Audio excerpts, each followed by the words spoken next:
What's up, guys? Dr. Jared Hall here, physical therapist in Fort Worth, Texas, and I wanted to talk about a clinical case scenario that I see all the time that gets overlooked.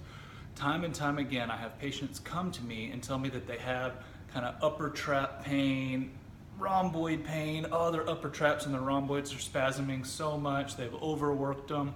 They've seen the massage therapist, they've seen another physical therapist, they've seen the chiropractor, they've seen the DO, they've seen the rolfer, whoever it is, and everybody's just really aggressively worked all through these upper traps and rhomboids. They've done soft tissue, they've done dry needling, they've done instrument assisted work, they've cupped over them.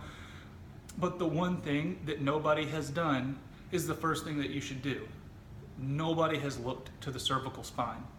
And we know from lots of good research that the cervical spine can refer pain to the medial border of the scapula, to the area in between the medial border of the scapula and the spine, kind of in no man's land in that rhomboid paraspinal area.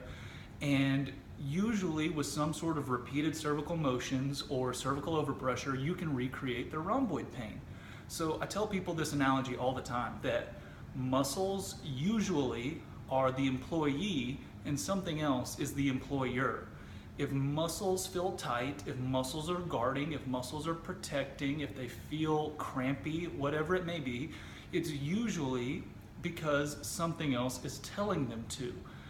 Ultimately, their brain is perceiving this crampiness, this tightness, and there might be a danger response that's causing some muscle spasming or some muscle guarding or whatever you want to term it. But in reality, very rarely is there truly a muscle dysfunction in the absence of an overuse injury or an acute muscle strain. So when you hear people talking about this crampy upper trap, this crampy rhomboid area, this crampy in between their shoulder blades that they just can't stretch, it's constantly bothering them, look to their cervical spine. Try repeated retractions, try repeated rotations, repeated extension, repeated flexion, maybe some overpressure into these different positions, and see if you can elicit some of those symptoms, or see if you can give some distraction or some PA mobilizations to the cervical spine to reduce their symptoms.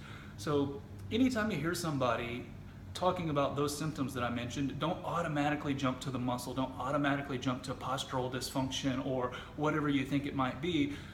Actually look to the cervical spine and question if this is a pain referral pattern. So let me know if you guys found this tip helpful, and give me any comments down below.